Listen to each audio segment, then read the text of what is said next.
Bio Bio Televisión, con el auspicio de Mundo Empresas. Transforma tu empresa en una hiperempresa. Nuevo Mage de Dongfeng. Vuelve a sentir la magia de manejar. Libérate del estrés con Melipaz. Tranquilizante natural de Nop Laboratorios. Pinturas y adhesivos Lanco. Llegó la nueva forma de pintar con despacho en 24 horas. Presentan comentarios de Tomás Mochiati. Tu negocio en manos expertas, con la fibra más premiada de Latinoamérica. Conversemos en el 600-9100-200 o en tumundo.cl/empresas. Actualiza tu negocio con la conexión del futuro. ¿Andas acelerado? ¿Te sientes más irritable y alterado? ¿Te cuesta dormir bien? Tranquilízate naturalmente con Melipaz, que calma la ansiedad, relaja y reduce el estrés. Libérate del estrés con Melipaz. Pídelo en todas las farmacias del país.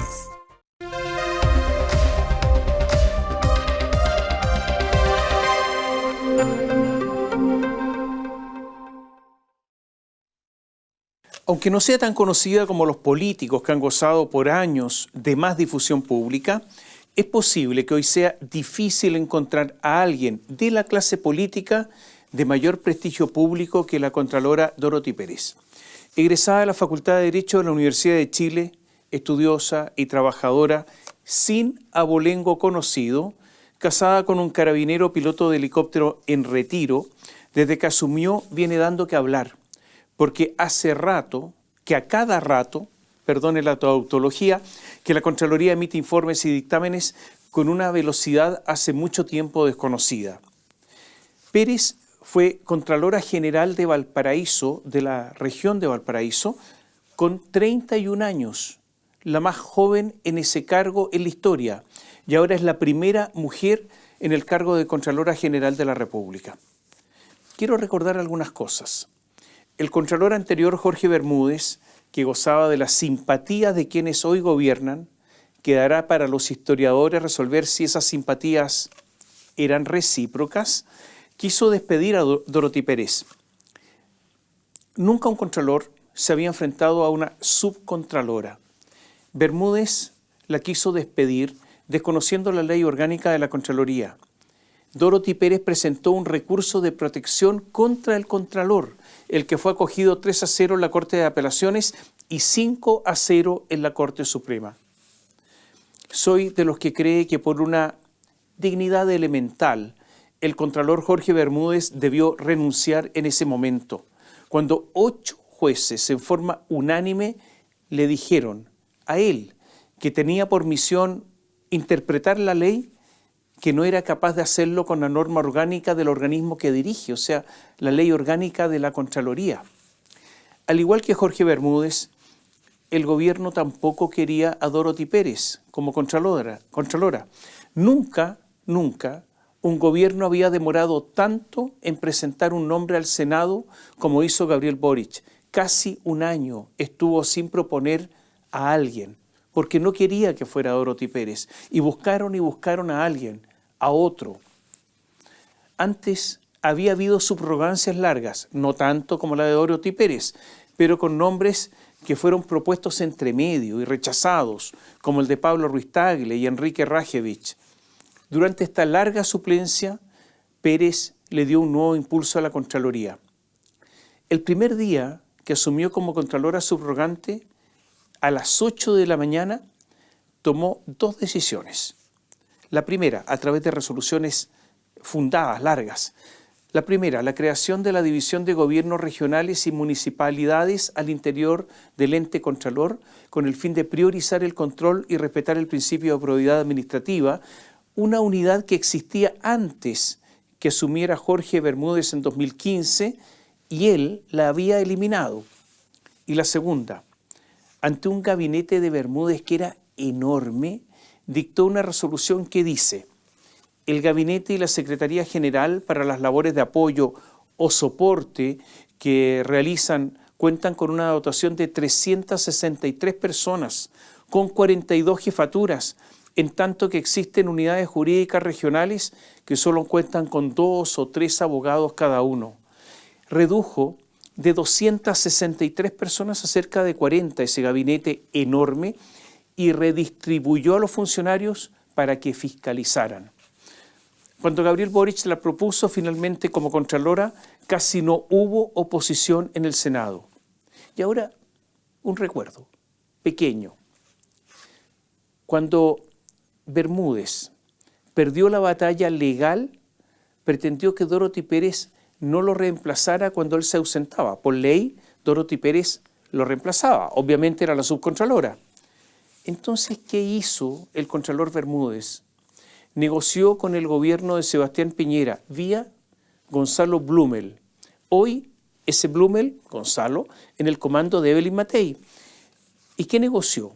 Que en una ley de presupuesto, cual bolsillo de payaso, de esos en que cae cualquier cosa, se le agregara una norma que nada tenía que ver con el presupuesto. Y ahí se indicó que el subcontralor, o subcontralora, Dorothy Pérez, no reemplazaría al contralor titular en su ausencia. Pregunta, ¿qué le dio en esta negociación el contralor Bermúdez al gobierno de Piñera para obtener eso a cambio? Solo Blumel y Bermúdez lo saben. Ahora, con la inteligente fiscalización de las licencias falsas, cruzando los datos con los que viajaron al extranjero, Dorothy Pérez está en la cresta de la ola. Tocó a todos los organismos públicos y dio una señal, porque fiscalizó también a la institución que ella dirige, porque en la Contraloría descubrió que hay 43 casos que están bajo sumario desde abril de este año. Esta parte es un llamado a que otros poderes, a que otras instituciones autónomas hagan lo mismo, se investiguen a sí mismos, como el Poder Judicial, el Ministerio Público o el Consejo de Defensa del Estado. Y hago un paréntesis con el Poder Judicial, porque el Poder Judicial hizo algo muy interesante, ojalá que lo haga en serio. Resulta que ordenó investigar 5 años para atrás, no 2, 5, porque los plazos de prescripción son 5 años y por lo tanto durante 5 años van a investigar quienes utilizaron eventualmente licencias falsas. Interesante lo que ha hecho el Poder Judicial. Dorothy Pérez, lo decíamos, está en su momento. Pero, como todo animal herido, tendrá que esperar la reacción, que vendrá de todas maneras, de las instituciones. Intentarán encontrar que entre los más de 25.078 casos habrá algún error o algún viaje justificado para inventar o para intentar debilitar todo lo demás. La reacción viene, pero de todas maneras. Hay quienes calculan que habría otras 100.000 licencias falsas de personas que no salieron del país y que por lo tanto esto es mucho más grande y se tiene que investigar todo eso. Dorothy Pérez anunció que se fiscalizarían los viajes en el interior de Chile. Yo creo que es el momento, me parece, de ayudar a la Contralora, de colaborar con la Contralora. Líneas aéreas nacionales, concesionarias de carreteras, organizaciones hoteleras debieran acercarse por propia iniciativa para entregar los datos que posean a la Contraloría bajo el compromiso del Contralor en este caso, de reserva. Se requiere una actitud proactiva, una unidad contra la corrupción. Vayan a la Contraloría, entreguen los datos, entreguen las listas bajo reserva, pero para que tengan los elementos a disposición para descubrir a la gente corrupta. Es una forma de defender además la actitud fiscalizadora de Pérez. Y esto hay que hacerlo ahora, porque el peligro es que los sumarios se eternicen hasta el horizonte infinito de los tiempos, que no lleguen a ningún resultado, que las sanciones de existir sean baladíes, que los tribunales, como ha sucedido antes en casos similares, den la razón a estas personas, ordenando restituirlas en sus puestos de trabajo. El asunto es ahora. Hay que colaborar ahora. Quienes se frotan las manos son muchos abogados. Hay miles de clientes potenciales. Los viajeros, a los que pillaron con las manos en la masa pero también son clientes potenciales los facultativos, los que con estetoscopio en el cuello otorgaron las licencias falsas. Sí, con ese estetoscopio, porque no les sirvió de nada, todo era falso. Los abogados están estudiando desde ya estrategias de defensa y una de ellas es notable. ¿En qué consiste? Esto es lo que están pensando los abogados. Se trata de sostener que el médico no es un delincuente, no. No es un delincuente tipo overol blanco o de delantal blanco, sino una víctima del engaño. Porque el beneficiario de la licencia habría engañado al médico. Habría simulado migrañas insoportables, insomnios de tortura, dolores en alguna parte inexplicables, personas que habrían llegado a la consulta casi a la rastra, encorvados, desfallecientes, anhelantes de cura. Y ellos habrían sido unos actores de tal envergadura que habrían embaucado al doctor y toda su lex artis que le proporcionó su formación y experiencia. A ver, los abogados aquí van a recurrir a todo. Vienen muchos juicios. La moneda está intentando el control de daños. Se activaron varias líneas de defensa. A Mario Marcel se le ocurrió formar el Comité Nacional de Ausentismo. Además se dedicó a los números y decir que ya están trabajando en todo eso. Además dijo que antes de lo de Dorothy ya estaban investigando. Dijo, hay 131 instituciones que ya iniciaron los sumarios. Sí, 131. Ahí dijo, sumarios iniciados. Esto considera ministerios, subsecretarías, otras reparticiones. Los funcionarios con inicio de sumario son 6.592, pero dado que hay 7.990 involucrados en los casos reportados por la Contraloría, esta diferencia se explica básicamente, dijo Marcel, por dos factores. Primero, porque hay 1.102 funcionarios que ya no están en el servicio. Y segundo lugar, porque hay 272 que ya estaban siendo sumariados por esta causal o alguna otra.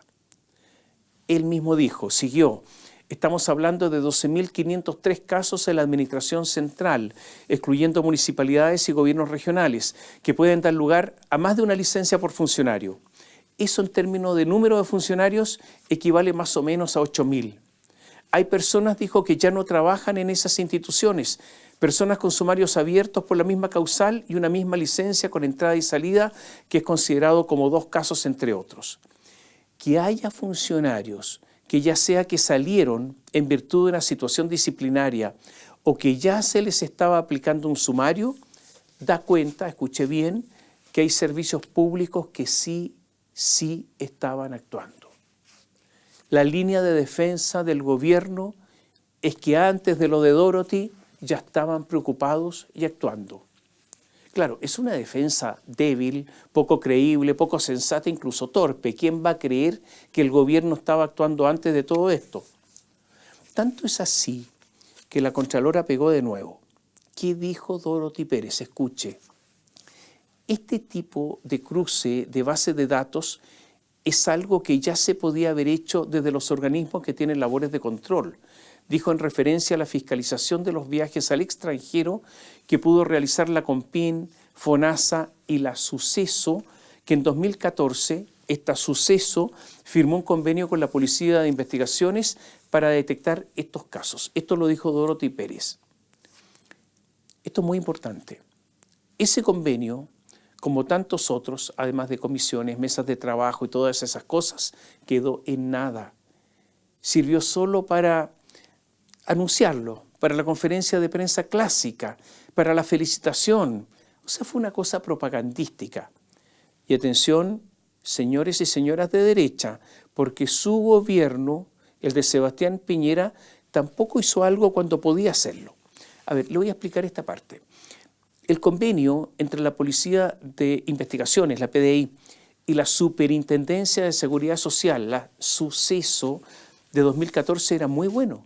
2014, hace 11 años, se lo explico. El 2014, la Superintendencia de Seguridad Social, Suceso, acordó un sistema robusto era lo siguiente: la Policía de Investigaciones informaría a la Superintendencia Suceso sobre personas que salieran de Chile durante su periodo de reposo. Por su parte, la Suceso proporcionaría las nóminas de beneficiarios con licencia y la PDI cruzaría esta información con los registros migratorios para detectar posibles irregularidades. Es lo mismo que hizo Dorothy Pérez 11 años después. Pero esto había un convenio del 2014. El objetivo de este convenio era, claro, fortalecer la fiscalización y prevenir el uso indebido de las licencias por parte de trabajadores contratados por el Estado. Insisto, año 2014, y no solo eso. El 2018 hubo, como dicen los ciúticos, un upgrade al convenio. Lo mejoraron. Mediante la resolución exenta 85, ampliaron el convenio, porque ya no solo se hablaba de licencias médicas, sino que, escuche bien, de un sistema de identidad biométrico que permitiría el acceso a datos como el RUN, nombres, apellidos, nacionalidad, fotografía, huellas dactilares y otros antecedentes biométricos. Todo súper moderno, pero nunca ocurrió nada. Fue solo de papel. Nunca se cruzaron los datos. Perdón el lenguaje pedestre, fue pura chaya, fue un chamullo, fue un bulo, fue un puro cuento. Pamela Gana es la Superintendencia de Seguridad Social. Ella es la jefa de la Suceso. Ha estado un poco muda, un poco sorda, intenta como pasar desapercibida, pero eso no le importó a Dorothy, porque ella anunció que abrió un sumario contra la Suceso, contra FONASA, contra el COMPIN, justamente los organismos de control del uso de licencias médicas. Ella quiere investigar a los beneficiarios falsos, a los médicos, pero también a los que tenían que controlarlos. Pamela Gana lo contó el diario Financiero. ¿Quién es esta jefa de la Suceso que no hizo nada? Ella es cercana al Partido Socialista. Es cercana al exdirector de presupuestos y exministro de Hacienda de Michelle Bachelet, Alberto Arenas. Gabriel Boric la designó de una terna formada por la alta dirección pública. Participa con muchísima intensidad en la red Más Mujeres de la Dirección Nacional del Servicio Civil, que busca incorporar más mujeres en cargos públicos.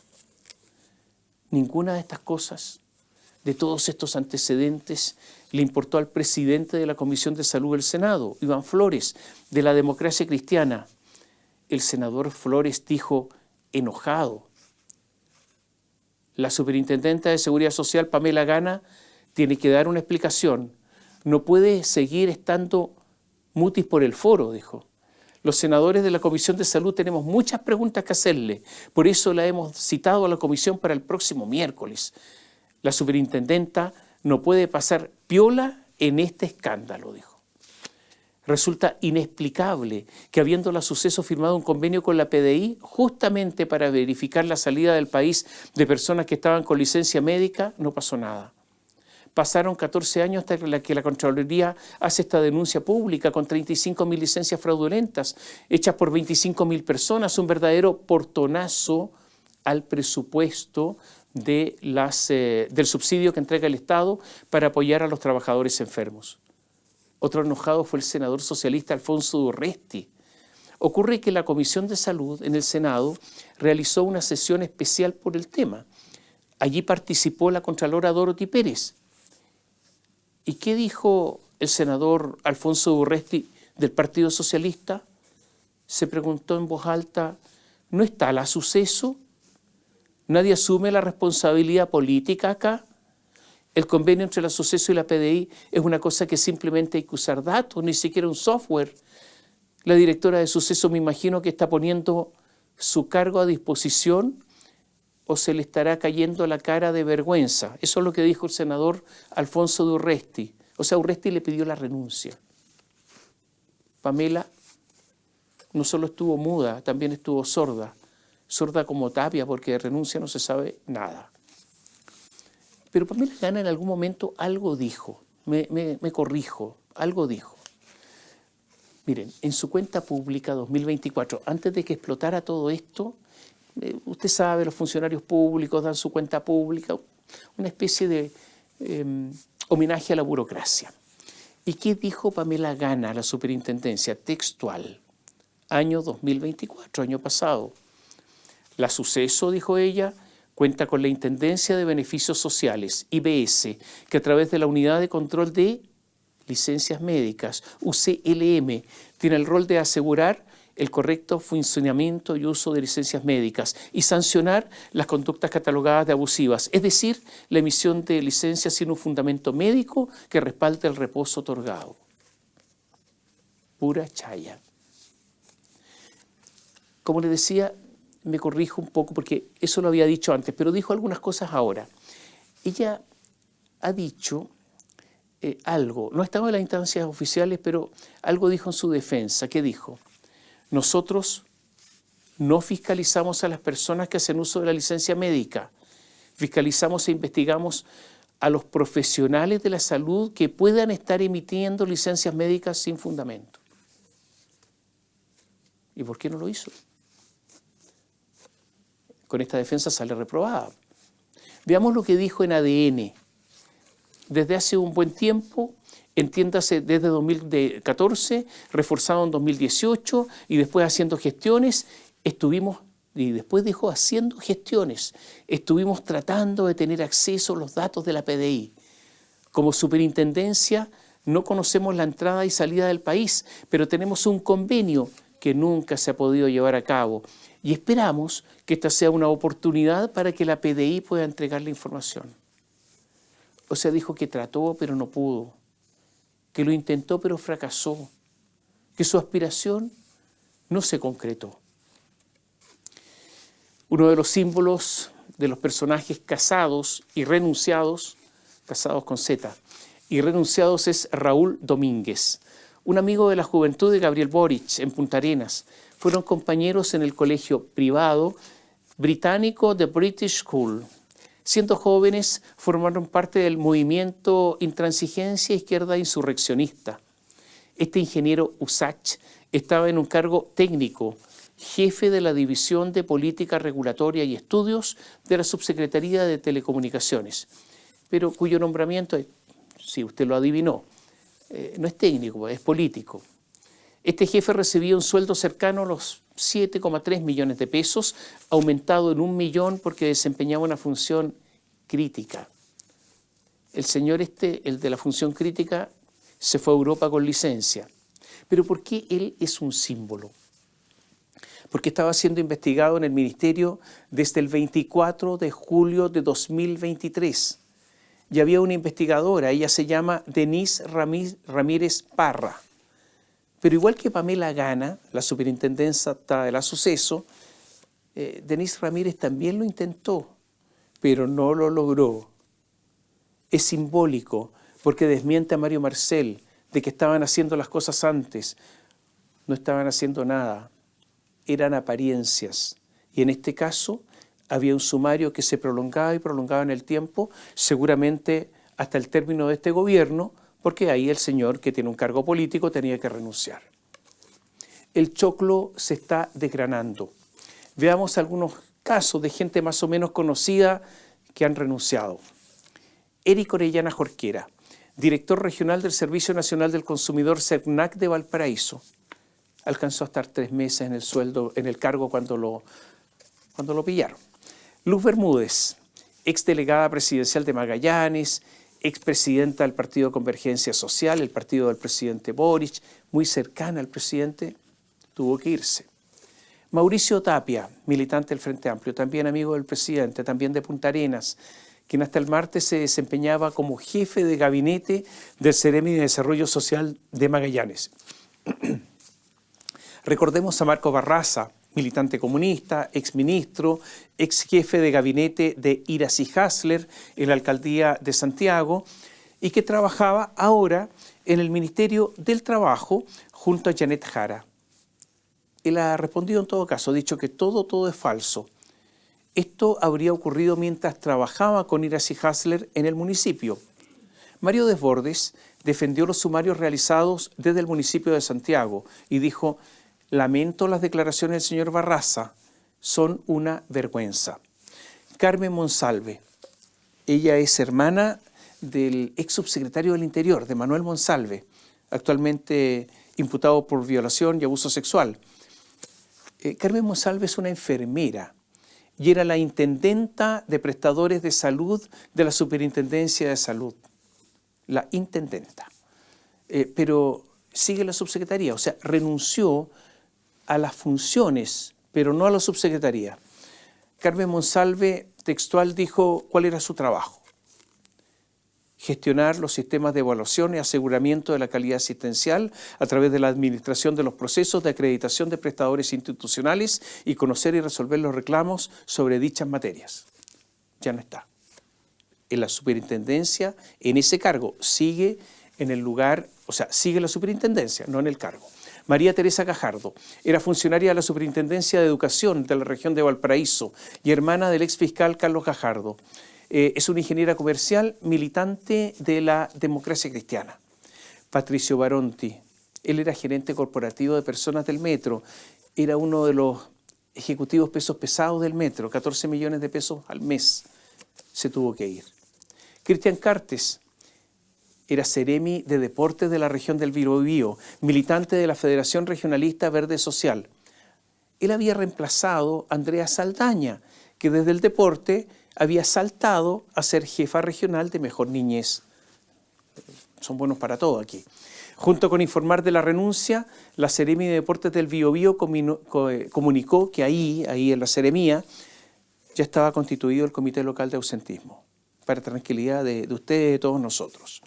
Iván Mendoza renunció a su cargo de vicepresidente del Colegio Médico de Chile. Era el vicepresidente.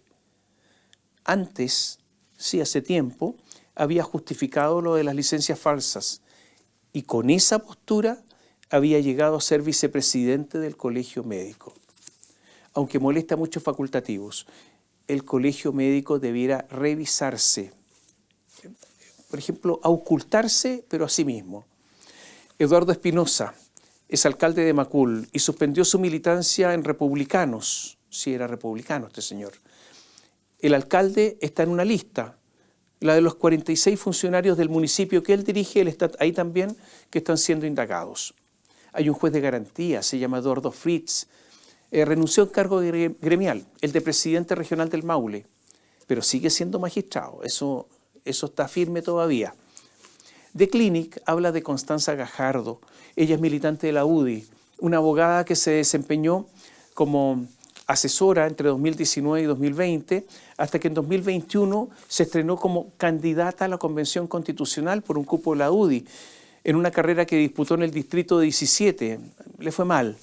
Constanza Gajardo, que se autodefine como la chica maulina, presentó licencia a la Seremía de Desarrollo Social del Maule, ahí trabajaba, el 20 de enero de 2023. Esta licencia terminaba el 18 de febrero. Ocurre que entre el 7 y el 15 de febrero estaba fuera de Chile. Después presentó otra licencia del 14 al 20 de marzo, 14 de febrero a 20 de marzo, y otra del 15 de marzo al 30 de marzo. Pero a la chica maulina le gustan las redes sociales. Entonces, mientras estaba con estas nuevas licencias, el 13 de marzo de 2023 subió sus fotos y estaba en Madrid, en España, participando en un encuentro de la Fundación FAES, vinculada al Partido Popular Español. Rico fin de semana madrileño, decía al pie de una publicación. Hay un caso particular que es distinto, pero tiene que ver con licencias falsas, que es el de Andrea Monsalve. Ella es la hija de Manuel Monsalve. Prestaba servicios como médico becario en un CEFAM de San Pedro de la Paz. Cuando se analizó el celular de Manuel Monsalve, se descubrió que él le pidió a su hija una licencia médica que justamente el día posterior a la denuncia que se presentó en contra de él. Y por lo tanto ella eventualmente cometió un delito. Hay alcaldes que están muy enojados, que están iracundos. Por ejemplo, el alcalde de Puerto Montt se llama Rodrigo Weinreich y contó que una persona ahí en el municipio tiene 460 días de licencia y que en esos 460 días ha salido 20 veces del país. En la municipalidad de Temuco, el asunto es como una casa de remolienda. La municipalidad de Temuco está el número 12 de todas las instituciones del país en cuanto a la cantidad de personas con licencia saliendo de Chile. Tiene 342 casos, un batallón. Hay un profesor, que salió 5 veces del país con licencia pendiente, con licencia vigente. En Arica es el municipio que tiene más casos en Chile. ¿Sabe cuánta gente en Arica? 719. Entonces resulta que son tantos los funcionarios que los abogados de planta se le hicieron insuficientes. El municipio de Arica tiene ni más ni menos que 13 abogados, 13 insuficientes, son demasiado sumarios. Entonces resulta que contrató a otros 8. Hay un caso con 400 días de licencia. Hay una enfermera ariqueña con cargo directivo, además, que se fue con licencia 27 días a Orlando. En Arica, el 70% de los casos son de la salud municipal. 70%. Se daban licencias entre ellos. O sea, era una especie de casa de huifa en que participaban enfermeras, matrones, médicos. En una de esas, claro, puede ser. La casa de huifa está mucho más ordenada, en serio, cumple más las normas. Mario Desbordes anunció mano dura en Santiago. Ahí hay 311 casos. Municipalidad de Santiago, número 12 a nivel nacional, cuarta entre todos los municipios de Chile. Hemos dicho además que pueden existir defensas corporativas. Recordemos que antes de que apareciera este informe de Contraloría, el Colegio Médico, en un inserto violento en el diario El Mercurio, había dicho lo siguiente, esto antes de que explotara este caso, pocos días antes, que dijo el Colegio Médico: mientras no existan condiciones mínimas que garanticen el debido proceso, exigimos a la autoridad la suspensión inmediata de las fiscalizaciones y que en el plazo de 1 semana se adopten medidas concretas y verificables para corregir las múltiples fallas del sistema de control, del sistema de fiscalización. Duro el Colegio Médico exigiendo cosas, otorgando plazos, pero ahora, ante tanta evidencia, bajó el tono. Ana María Arriagada es la presidenta del Colegio Médico y ahora dice: estamos profundamente consternados e indignados. El abatimiento de Ana María Arriagada que declara es extraño, digo yo, porque este asunto de las licencias falsas se sabe hace rato. Ahora hay algo bueno, porque dijo: ante esta situación tan grave, por supuesto que hacemos una autocrítica y por eso queremos decir hoy día con franqueza que nosotros nunca hemos amparado el fraude y por eso no tendremos medias tintas. Ojalá, digo yo, sea cierto y que el Colegio Médico reaccione, porque en los últimos tiempos ha tenido un papel triste. ¿Podemos hacer una pregunta a la doctora Ana María Arriagada? Ya que nunca han amparado nada, ¿tendría usted la amabilidad de contarnos cuántos sumarios de control ético por licencias falsas tiene el Colegio Médico? Ya que estaban preocupados. A propósito de defensas corporativas, lo de los funcionarios de Ñuñoa, de la comuna de Ñuñoa, es un ejemplo. Ocurre que hay muchos profesores con licencia de viajero, pero también asistentes a la educación, mucho turista por ahí, con licencia. Por ejemplo, aparecieron ahí los asistentes a la educación, los no profesores. El presidente del sindicato de asistentes de la educación de Ñuñoa se llama Marco Costa, redactó un instructivo gremial con recomendación para los viajeros con licencia para enfrentar los despidos. La abogada del gremio proponía a los funcionarios, cuando les iban a notificar el término de su contrato, el despido, negarse a firmar documentos entregados por el empleador, el municipio, ir a Carabineros a dejar constancia de despido verbal, o sea, no firmaban los documentos e iban a decir que el despido no fue con documentos, sino verbal, una falsedad, y recurrir a la Inspección del Trabajo para pedir un reclamo administrativo contra el empleador. Y no solo eso, les recomendaba ir a hablar con el médico tratante y solicitarle un documento en el que autoriza que usted haya salido del país durante la licencia médica, que estaba eso autorizado. O sea, un documento en el que autoriza que usted salió del país durante la licencia médica con autorización. Y hay que guardar el documento. Y en el punto 6 recomendaba que cuando ocurra el comparendo, si es que había un juicio, debe mostrar este documento del médico. O sea, este sindicato estaba proponiendo una especie de constitución de prueba a posteriori de los hechos. Ante el escándalo que esto provocó, el señor Costa retrocedió y dijo que solo se trataba de un documento no visado, dijo, no revisado. Era un bosquejo que se estaba construyendo para una futura reunión. Pero donde el asunto fue más grotesco fue en la Cámara de Diputados.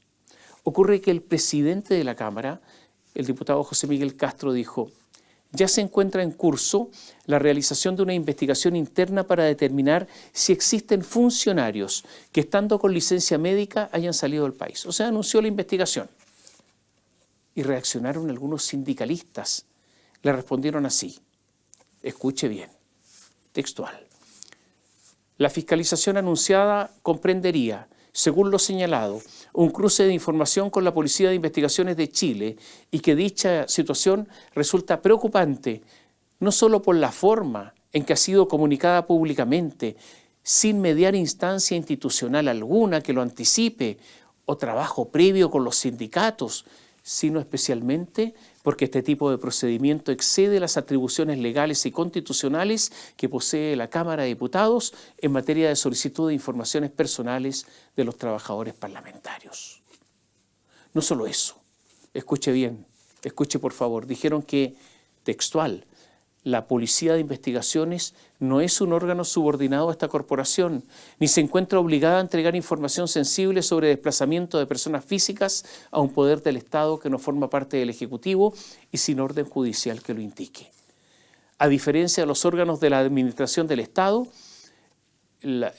respecto de los cuales la Contraloría General de la República puede solicitar datos con fundamento constitucional y legal, en este caso el de nosotros, no existe habilitación normativa que permita requerir tales antecedentes a un órgano policial. O sea, en términos simples, para estos sindicalistas, la PDI existe para todo Chile menos para ellos. La tesis está recién salida del horno, calentita, nueva, nuevísima. Es como una especie de aporte jurídico al país, por su novedad. No solo estaban preocupados por los trabajadores de planta, sino también por los asesores de los parlamentarios. Entonces, respecto de ellos, también se explayaron, dijeron esto es preocupante, porque prestan servicios bajo modalidades contractuales distintas, que no requieren presencia física permanente en el Congreso Nacional y cuyas funciones pueden desarrollarse legítimamente en el país, en cualquier lugar del país, e incluso, dijeron, fuera de él. El desconocimiento de estas características contractuales y laborales constituye una amenaza a los principios que rigen la función parlamentaria y a la autonomía técnica y territorial del trabajo en el personal parlamentario que el personal parlamentario realiza. Comentario al margen mío. Es que en virtud de lo que ellos llaman autonomía territorial y al parecer extraterritorial, se puede andar por medio mundo, en el desierto de Arabia, en las estepas rusas, asesorando a diputados con licencia médica a cuesta. Ese es el sentido de todo esto. Pero si esto es alucinante. La última parte de la carta, confieso, porque la carta es larga, yo no la entendí. Porque salta de todo esto que estamos hablando a la salud mental. Y plantea la necesidad de revisar los protocolos y medidas que se han adoptado por parte de la Cámara para abordar la salud mental de sus trabajadores. Y subraya que si lo que se pretende es equiparar las obligaciones del personal parlamentario con las del personal de planta, debe avanzarse también en igualdad de condiciones laborales. Hay que decir que no todos los sindicatos del Congreso estuvieron de acuerdo con esta carta, con esta declaración. Y también hay que decir que con el pasar de las horas, ante esto que ustedes escucharon, los señores se fueron morigerando. Hubo un intento de Mario Marcel de equiparar al sector público con el sector privado por las licencias falsas, diciendo, bueno, en el sector público ocurre, pero también en el sector privado, y es culpa de los privados que no fiscalicen. Pero este es un intento fútil. Lo primero es que el sector privado viene reclamando hace años de todas las licencias falsas. Y esto ha ocurrido ante el silencio de los gobernantes, de los burócratas, incluido el mismo Marcel. En segundo lugar, las licencias en el sector público son de 3,3 promedio por trabajador, mientras que en el sector privado es de 1,2. La diferencia es enorme. Lo tercero, el sector privado no tiene Contraloría. Lo cuarto es que ninguna empresa puede ver una licencia. Y si el trabajador está en FONASA, el trabajador de una empresa privada, bueno, FONASA es un organismo público. ¿Quién fiscaliza FONASA? El Estado, con PIN. Hay que recordar que cuando se discutió la ley de presupuesto, además, Marcel se negó a aumentar el presupuesto para fiscalizar las licencias falsas. Se le habían pedido 2.000 millones de pesos, que habrían sido hiperrentables, porque todo esto le cuesta al país mucha plata. O sea, él ha sido parte del problema. Veamos otros temas. Hay una disputa que puede ser interesante. Se están enfrentando el diputado Tomás Lagomarsino, militante del Partido Radical, con el gobierno. Lagomarsino desea saber si es verdad que cuando estalló el caso de Manuel Monsalve, cuando se conoció la denuncia a nivel de presidencia, el gobierno empezó a buscar de inmediato un reemplazante. Esta es la tesis del gobierno. De inmediato empezamos a buscar reemplazante. Lo íbamos a cambiar. No es verdad que una denuncia en el diario La Segunda nos obligó a cambiarlo. Entonces, se está tratando de comprobar si esto es verdad. O si no buscó a nadie porque no iba, insisto, a pedir la renuncia a Monsalve. Lagomarsino entonces pidió, por ley de transparencia, los correos electrónicos del jefe de gabinete del presidente, Carlos Durán, y del jefe del segundo piso, Miguel Crispi. Dijo expresamente que no se le entregaran, que excluyeran de su petición comunicaciones que versaran sobre inteligencia, sobre seguridad, sobre relaciones internacionales, sobre orden público, que no buscaba eso. Lo que él buscaba es justamente comprobar aquellos correos que se refirieran al reemplazante de Monsalve. Ocurre que el gobierno le negó los correos. Lagomarsino entonces recurrió al Consejo para la Transparencia, el que ordenó, en virtud de sus facultades, ordenó al gobierno entregar los correos. ¿Qué hizo el gobierno? Golpeó la puerta del Consejo de Defensa del Estado y le pidió al Consejo de Defensa del Estado que presentara un recurso de ilegalidad ante la Corte de Apelaciones de Santiago. Yo les sugiero, a los que les interesa la actualidad, les sugiero estar pendientes de este caso porque puede ser un asunto malo para el gobierno. A propósito de transparencia, ya que estamos hablando de eso, un paréntesis. Hay un abogado que se llama Ernesto Vera Castillo y solicitó, entre otras cosas, información a la Universidad de Chile, entre otras cosas, información de las reuniones que bajo la ley del lobby ha tenido la rectora Rosa de Bes, el decano de la Facultad de Derecho Pablo Ruiz Tagle y el jefe de gabinete de la rectora Simón Boric. La Universidad de Chile, en forma increíble, se negó a dar a conocer las reuniones que estas autoridades han tenido por ley de lobby. Entonces el abogado recurrió de amparo ante el Consejo para la Transparencia y ganó, porque era obvio que iba a ganar. Está pendiente ahora el plazo para que la Universidad de Chile recurra a los tribunales. Pero resulta increíble que la Universidad de Chile, la Casa de Bello, como le dicen, se niega a informar de las reuniones con lobistas. No se puede caer tan bajo. Y otro paréntesis, en otro orden de ideas, en la Universidad de Chile también ha habido licencias. La Universidad de Chile ocupa el lugar 11 en el país, con 352 casos. También aquí hay un escándalo. Nosotros en BioBio habíamos permanentemente preguntado a la Universidad de Chile si se iniciarían sumarios y había habido un prolongado silencio. Al final, hace poco, emitieron un comunicado corto que dice en parte así: luego de revisar el listado enviado por la Contraloría General de la República, ha iniciado sumarios a las 209 personas que habrían hecho uso indebido de licencias médicas conforme a lo instruido por la Contraloría General de la República. No indica el plazo de los sumarios. Va a haber que seguir lo que hace la Universidad de Chile. Va a haber que seguir mirando qué pasa ahí y si estos sumarios llegan a puerto, porque el oscurantismo es grande. El presidente Gabriel Boric ha acusado a Israel de uno de los peores delitos que se pueden cometer, que es el delito de genocidio, y ha decidido retirar los agregados militares que Chile tenía en Israel. Este es un paso más del distanciamiento de Chile con ese país. Israel hace ya más de un año que había retirado su agregado militar en Santiago y lo trasladó a Buenos Aires. Esta decisión de Israel de que el agregado militar esté en Buenos Aires es definitiva. Aunque cambie el gobierno de Chile por uno de otro signo, Israel no va a cambiar su decisión. Es verdad que el ataque de Hamas a Israel fue brutal. Fue el asesinato cobarde de civiles armados de todas las edades.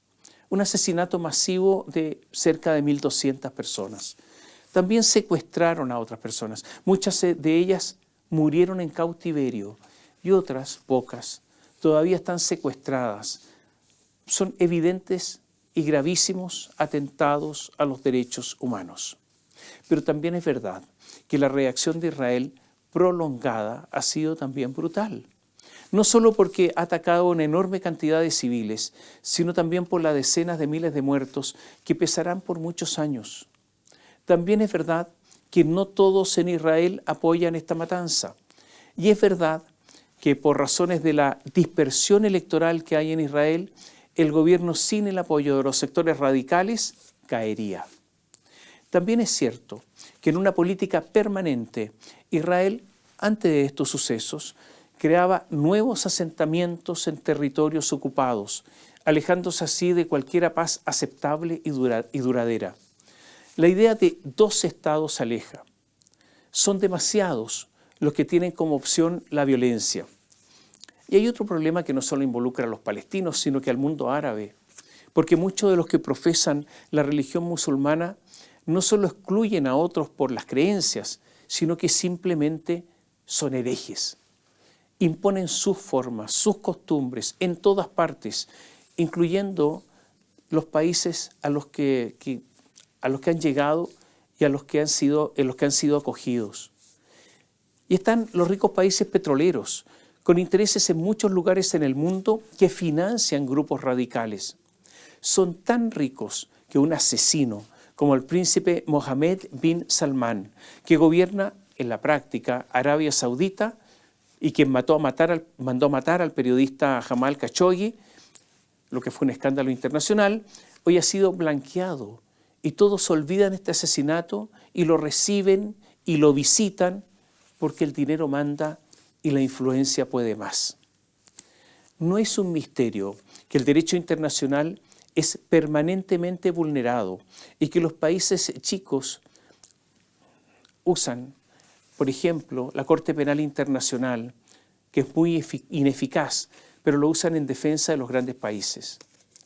Esta es la razón por la que la jurisdicción de la Corte Penal Internacional, quienes no la reconocen, quienes no se someten a sus potestades, Estados Unidos, China, Rusia, India, Israel y Arabia Saudita.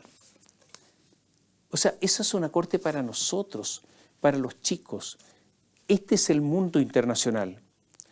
Gabriel Boric ha invocado frente a Israel para sacar a los agregados militares o de las Fuerzas Armadas principios jurídicos y principios morales.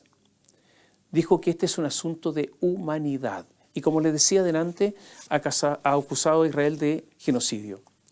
Puede ser una postura, obviamente, ilegítima. Tener posturas morales, puede ser. Naturalmente que esto tiene costos, y me imagino que estos costos han sido sopesados.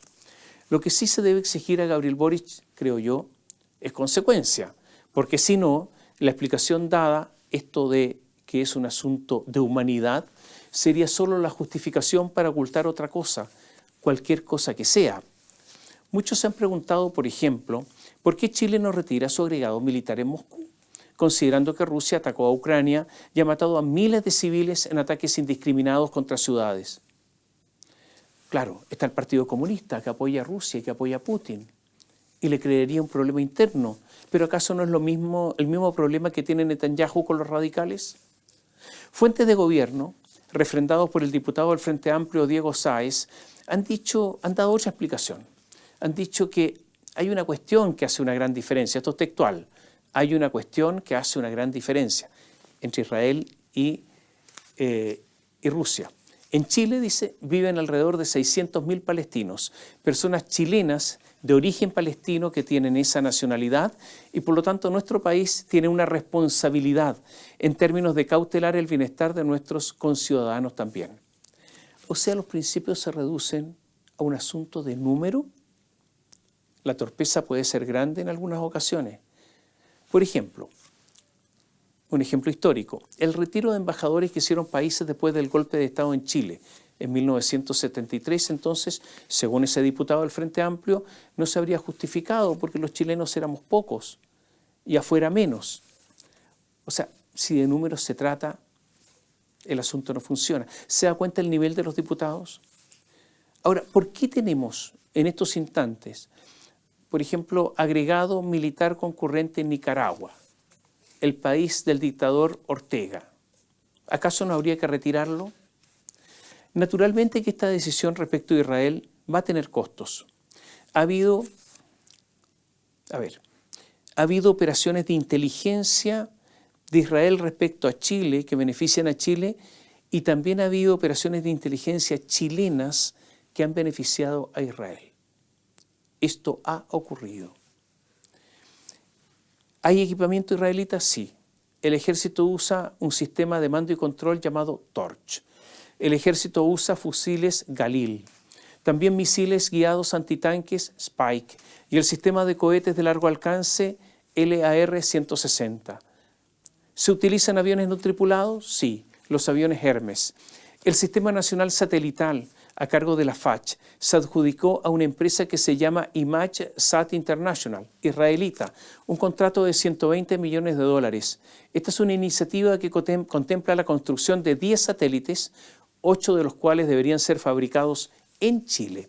Además, con ese pacto, Chile tiene acceso a las imágenes de 250 satélites internacionales. Todos estos sistemas, las armas, requieren de mantenimiento para que no entren en una obsolescencia temprana. No sé si los costos están claramente asumidos. Y no se trata aquí de contar con la venia de la ministra de Defensa, Adriana Muñoz, porque ella de defensa no sabe nada, sino de especialistas. Simplemente porque hay que asumir los costos y tomar medidas. Si no se toman medidas, se afectará la seguridad nacional. A propósito, estamos hablando del presidente, hablemos de la presidencia. Ha fracasado la licitación para que el presidente, ministros, subsecretarios se hicieran el test de drogas. Esta es una obligación legal y tendría que haberse hecho hace rato, hace muchos meses, y no se cumple. Se llamó a una licitación ahora hace poco, resolución textual. Declárese desierta la licitación para la contratación del servicio de control de consumo de sustancias o drogas estupefacientes o psicotrópicas ilegales. Esta es la resolución que el pasado 16 de mayo entregó el Servicio Nacional para la Prevención y Rehabilitación de Consumo de Drogas y Alcohol, SENDA. Es verdad que se abrió una nueva licitación, pero se dieron solo 10 días de plazo para participar. Es posible entonces que nuevamente se declare desierta y así se va chuteando el asunto. La autoridad además resolvió lo siguiente, lo dijo Macarena Lobos, la ministra Sexpress. Dijo, mira, este no va a ser un examen de pelo. No, va a ser el examen ese que se hace a algún automovilista. Porque el de pelo no, es demasiado largo. Son de 3 meses hacia atrás, mide 3 meses, 6 meses hacia atrás, eso es mucho. Tiene que ser solo de esos que miran un rato para atrás. Fíjese que a los pilotos aéreos los someten en forma aleatoria a exámenes de pelo. Llegan al aeropuerto y le cortan un poco el pelo porque es aleatorio. Pero claro, es verdad, pues ellos no quieren ser presidente, no quieren ser ministro, no quieren ser subsecretario. Mire, yo diría que somos buenos o harto buenos para la pillería chica, tonta, corta. A ver, empleo otra palabra nacional. Somos macucos. Algunas cosas del Estado, rápidamente. Los alcaldes Mario Desbordes de Santiago y Sebastián Sichel de Ñuñoa, cuando asumieron, estaban decididos a dar pelea para que los colegios de sus comunas no se fueran a los LEP, los Servicios Locales de Educación Pública, esa institucionalidad alentada por quienes hoy gobiernan y que se acordó estos LEP bajo Michelle Bachelet. Querían retener los colegios en los municipios. Pero ¿sabe qué? Cambiaron de idea, cambiaron de opinión. ¿Y sabe por qué? Porque no quieren saber más de los profesores. Les doblaron la mano y los estudiantes serán los perjudicados. A propósito de profesores, el Colegio de Profesores anunció una paralización, una huelga de 48 horas para la próxima semana. Es la quinta huelga en un año. Todas estas huelgas son ilegales. Yo sugiero a los profesores estar atentos con lo que puede hacer Dorothy Pérez. La Corporación de Asistencia Judicial lleva 54 días en paro. Es muy importante porque representa judicialmente a las personas más modestas, aquellas que no pueden pagar un abogado. Estos dirigentes de la Corporación de Asistencia Judicial exigen medidas concretas para deponer la paralización. De lo contrario, advirtieron, convocarán a un apagón judicial para el jueves. O sea, no hacen nada, porque ahora tienen unos turnitos éticos que yo creo que no alcanzan, pero ya. Pero apagón judicial, o sea, usted sabe que en un juicio hay plazos, que si se vencen los plazos para realizar determinadas cosas, bueno, resulta que eso perjudica a la gente que representan. Esto puede provocar problemas catastróficos. ¿Qué pasa si se vence el plazo para apelar, por ejemplo? Este es otro paro ilegal. Y yo diría que este es otro dilema para Dorothy Pérez. Y sigo con el Estado. Ustedes recordarán que el decreto que firmó el presidente Gabriel Boric para comprar la casa de Salvador Allende fue revisado por la jefa jurídica de la presidencia. Ella se llama Francisco Moya, una amiga antigua del presidente de la República, de los tiempos en que eran universitarios, eran muy cercanos. Moya dijo que conocía la inconstitucionalidad de lo que iba a autorizar Boric, pero que textual dijo, esta es la explicación que dio, yo efectivamente, al igual que mi equipo, conocía la norma que impedía la venta. Como ya hemos explicado, lo que a nosotros nos correspondía en este proceso es un aspecto muy específico, que es aquel que señala el artículo 6 de la ley que crea el Ministerio Secretaría General de la Presidencia, que es la revisión técnico-legal de este acto administrativo en particular, que es que para el caso que nos reúne hoy día es el decreto 38, dijo. Esto lo respondió la jefa jurídica de la Secretaría General de la Presidencia. O sea, ella tenía una visión técnico-legal que implica que advirtiendo que se iba a autorizar una inconstitucionalidad, no tenía por qué manifestarla. La explicación es rara porque usted sabe que la Constitución es una ley. Lo que ocurre es que la más importante de todas. Entonces la explicación es una tontera, pero monumental. A mí, no sé si a usted, yo no quisiera tener un asesor así. Cuando se preguntó a la ministra de la Secretaría General de la Presidencia, donde trabaja Francisca Moya, se le preguntó a la ministra Macarena Lobos si había sumario al respecto, dijo que no. No solamente eso, dijo que no iba a haber sumario. En algunos casos en el Estado la tontera es gratis. Hace poco se lanzaron oficialmente las campañas oficialistas para las primarias, Desde ahora pueden hacer propaganda. Habrá que reconocer que los lanzamientos que fueron temprano en la mañana fueron modestísimos, muy pequeños, intrascendentes. Fueron lanzamientos enanos. Fueron como una cosa así, usted lo debe haber visto más de una vez, cuando en una empresa pequeña hay una huelga y los trabajadores se están manifestando al frente con unas banderas, pero pocos trabajadores porque la empresa es chica. Eso es más o menos lo que había, con una especie de sonrisas desanimadas. No hay ambiente de primarias. El Partido Comunista está haciendo un esfuerzo. Le pasó a la candidatura de Janet Jara 140 millones de pesos para apuntalarla. El Frente Amplio, 100 millones de pesos a Gonzalo Winter. Carolina Toa no, está más pobre porque el PPD no tiene plata. Y el Partido Socialista ha tenido pérdidas en los últimos años, entonces se ha ido comiendo el patrimonio. Todas las encuestas al día de hoy dan ganadora a Evelyn Matei. Existe preocupación en el oficialismo que vaya poca gente a las primarias y que sea una especie de prueba, de demostración anticipada de la derrota. Las posiciones de Janet Jara y Gonzalo Winter se han endurecido. Winter habla constantemente de más Estado y resulta que, se lo voy a contar más adelante, este tipo de cosas no sirven porque las encuestas indican que los chilenos no quieren más Estado. Pero están tratando de hablarle solamente a su tribu. Diputados del Frente Amplio, por ejemplo, presentaron un proyecto de ley para eliminar el límite de 11 meses de la indemnización por años de servicio. O sea, esto sería un costo gigantesco para las empresas, especialmente las pequeñas, que para ellas yo creo que sería imposible de asumir. Pero veamos datos. Entre los países de la OCDE, Chile hoy alcanza el 8º lugar en el costo de despido. 8º lugar. Estamos en la parte alta y supera 3 veces el promedio de los países de la misma OCDE. Pero eso al Frente Amplio no le basta. Mientras tanto, las cifras de desempleo se empinan al 8,8%, una cifra altísima que al gobierno poco o nada importa. La creación de empleo en el primer trimestre fue la más baja desde la pandemia. Los candidatos están hablándole a su tribu. Thomas Leighton, de Rumbo Colectivo, un centro de pensamiento del Frente Amplio, lo dijo claro. Los gobernantes, si quieren que sus coaliciones se proyecten, deben perseverar en lo que propusieron inicialmente.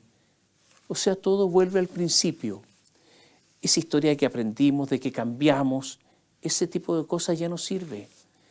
La política tribal, un poco selvática, rústica, elemental, está de moda.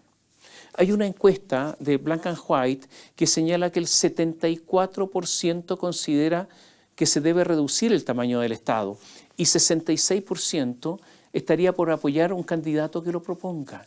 Por eso el Frente Amplio le habla a su tribu y a nadie más. El oficialismo la tiene difícil, muy difícil.